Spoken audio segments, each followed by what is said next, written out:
এত রাতে বাইরে কেন? কি হয়েছে দাদা যান? রাজকুমার পৃথ্বীরাজ, তুমি এত রাতে ঘরের বাইরে কেন? যাও, শাহজাদি কক্ষে একা রয়েছে, তোমার তার সাথে থাকা উচিত।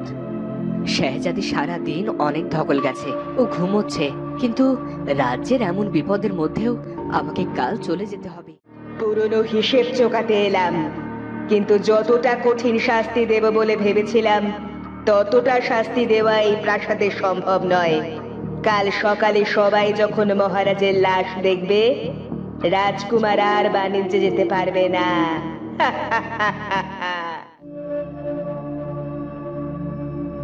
পিতা, কুমার ঠিক সব সামলে নেবে, আপনি এত চিন্তা করবেন না। আসুন, বিশ্রাম নেবেন। আপনার বয়স হচ্ছে, এখন তো নিজের খেয়াল রাখতেই হবে। কাল আমরা সারা রাত বাইরে গল্প করে কাটিয়েছি, কিন্তু রাজগুরুর পাণ্ডুলিপি চুরি করতে কেউ আমার কক্ষে এসেছিল। কারণ এই পাণ্ডুলিপি যার হাতে পড়বে সে রাজগুরুর সমস্ত বিদ্যা শিখে যাবে, এমনকি অপব্যবহারও শিখবে। কিন্তু কে? প্রাসাদে অবিশ্বাস করার মতো তো কেউ নেই। এখানে যারা আছে তারা সবাই আমাদের নিজেদের লোক। আমি বলি কি রাজপুত্র, তুমি এটা কোনো সুরক্ষা স্থানে রেখে এসো, তুমি ছাড়া কেউ যেন তার খোঁজ না পায়। বেশ, তাই হবে। আমি এখনই এটাকে নিয়ে যাচ্ছি।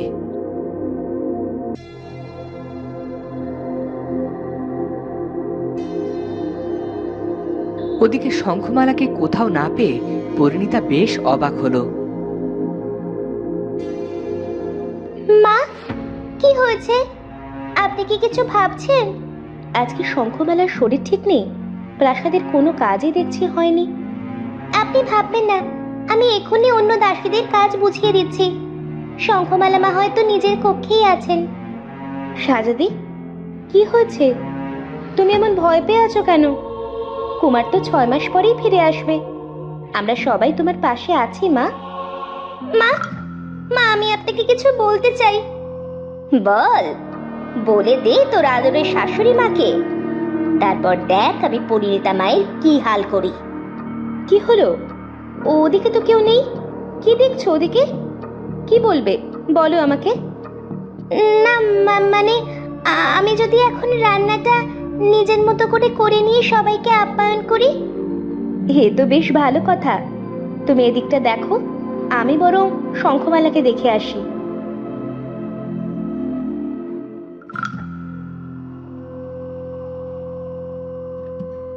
পরিণীতা গিয়ে দেখলো শঙ্খমালার কক্ষে কেউ নেই।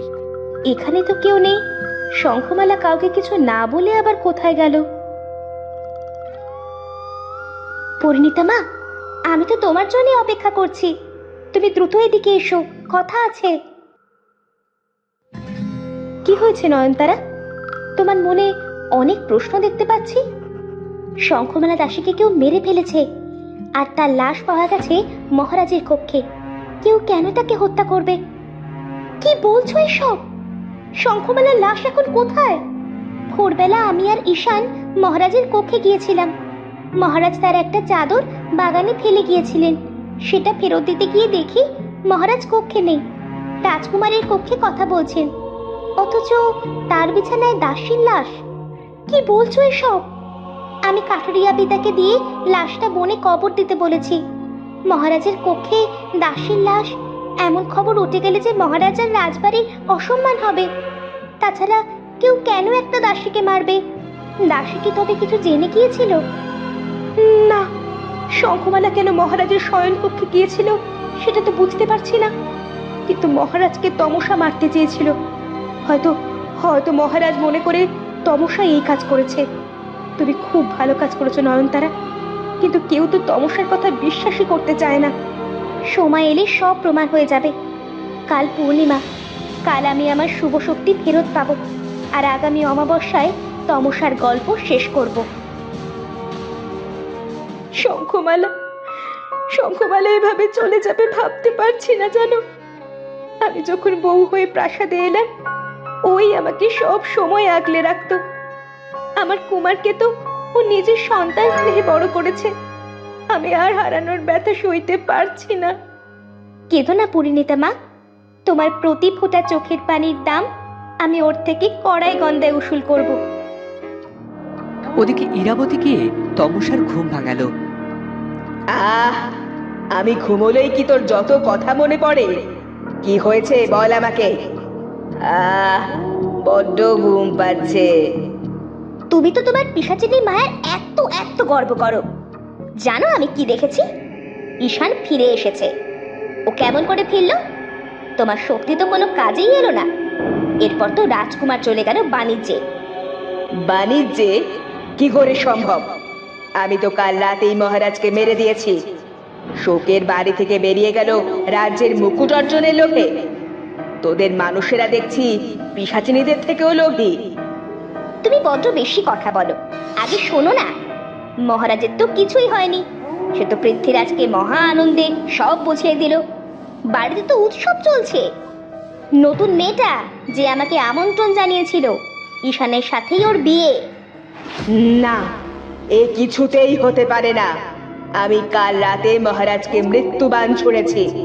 মৃত্যুবাণে কেউ বাঁচতে পারে না, এটা অসম্ভব। বলছি কি, তোর দেখার ভুল নয় তো? ঠিক দেখেছিস তুই? আমি তো তোমার মতো বুড়ি হয়ে যাইনি যে ভুল দেখবো। তুমি বরং ভুল করেছো। আমি নিজে গিয়ে মহারাজের কক্ষে তাকে ঘুমন্ত অবস্থায় শেষ করেছি। মানে তুমি তার মুখ দেখেছিলে? না রে বাবা, মুখটা তো চাদর দিয়ে ঢাকা ছিল। হায় হায়, তবে কি শঙ্খমালা দাসীকে তুমি মেরে ফেলেছো?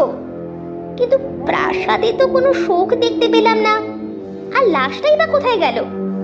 যার খোঁজ নেই, সবটা জানতে হবে। ভেতরে ভেতরে পরিণীতা কি জাল বুনছে কে জানে। যা, সব খবর আমার চাই। ওদিকে পরিরানী এসেছে পরিণীতার কাছে। তোমার সাধনা সফল হয়েছে পরিরানী। এবার আমরা পারবো তো অশুভ শক্তির বিরুদ্ধে লড়াই করে জয়ী হতে? না পরিণীতা, এটা মোটেও সহজ নয়। পিশাচিনী তমসাকে শেষ করা মোটেও সহজ নয়। শুধু তাই নয়, পিশাচিনী একা নয়, ওর সাথে আছে অতৃপ্ত আরো এক আত্মা, যাকে কোনো নবকোণে আমন্ত্রণ জানিয়েছে। আমি জানি না এর শেষ কোথায়, কারণ পিশাচিনীর শক্তির তুলনায় আমাদের শক্তি অতি নগণ্য। কোনো উপায় তো থাকবে। এদিকে কেউ আসছে, আমাকে যেতে হবে পরিণীতা। সাবধানে থেকো।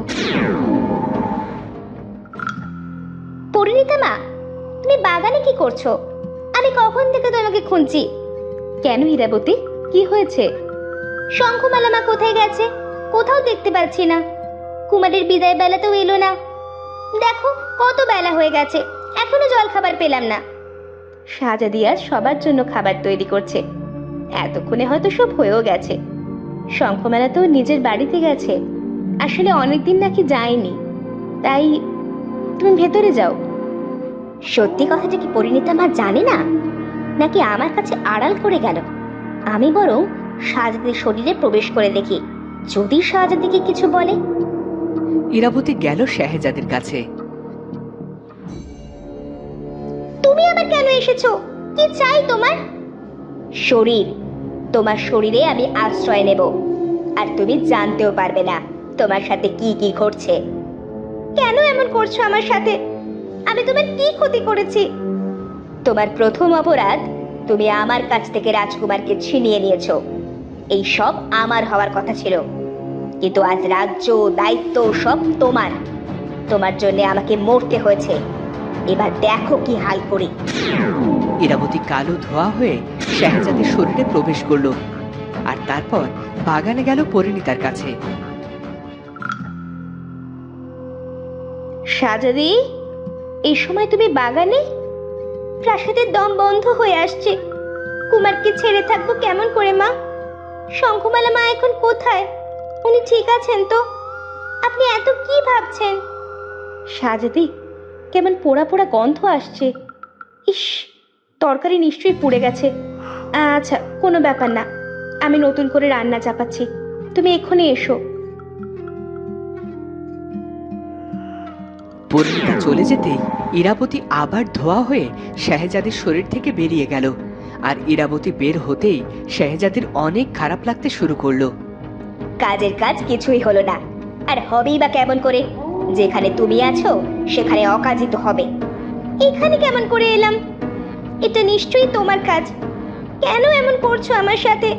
তুমি তো মরে গেছো। এবার আমাকে একটু শান্তি দাও। আমার সারা জীবন দুঃখে ভরিয়ে এখন শান্তির খোঁজ করছো? তোমার সাথে আরো কি কি হবে শুধু দেখতে যাও। তোমার চোখের পানিতে আমি সাঁতার কাটবো। পরিণীতা বুঝতে পারছে না তার কি করা উচিত। পরিরানীর শক্তি ওদের সামনে টিকতে পারবে না। কাল নয়নতারা তার শক্তি ফিরে পাবে, কিন্তু আজ আজ কি হবে? পরিণীতা মা, তুমি এত কি ভাবছো? এ কি পিতা, আপনি এখানে? মেয়ে শুকনো মুখে ঘুরে বেড়ালে পিতার কি ভালো লাগে বলো তো? তুমি মন মরা হয়ে থাকলে শেহজাদি তো ছোট, ও অনেক কষ্ট পাবে মা। পিতা, রাজ্যের এই সংকটে কে সাহায্যের হাত বাড়িয়ে দেবে বলতে পারে? তমসা একা নয়, ওর সাথে আরো একজন আত্মা আছে যে আমাদের ক্ষতি চায়। দরবেশ বাবার সকল সাধনার সেই সুতো তো কেমন করে তার শক্তি হারালো বুঝতেই পারলাম না। এখন কি যে হবে। আধার দূর করতে এক চিলতে আলোই যথেষ্ট। তুমি একদম ভেবো না, এ আধার আমরা ঠিক কাটিয়ে উঠবো। তাই যেন হয় বাবা। এসব আর সহ্য করার শক্তি পাচ্ছি না পিতা, শুধু ভয় আর ভয়। এইভাবে কি বেঁচে থাকা যায়? কেউ তো শঙ্খমালাকে নিয়ে কোনো কথা বলছে না।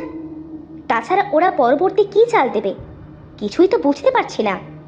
আমি তমসাকে কি বলবো এবার? যদি উল্টে আমার উপর রেখে যায়? তো বন্ধুরা, কি হবে এবার? নয়নতারার শক্তি ফেরত আসার আগেই সব শেষ হয়ে যাবে না তো? সেটা জানবো আমরা পরের পর্বে। আর আজকের ভিডিওটি ভালো লাগলে অবশ্যই চ্যানেলটি সাবস্ক্রাইব করে বেল আইকনটি বাজিয়ে দিও। দেখা হচ্ছে পরের ভিডিওতে। ধন্যবাদ।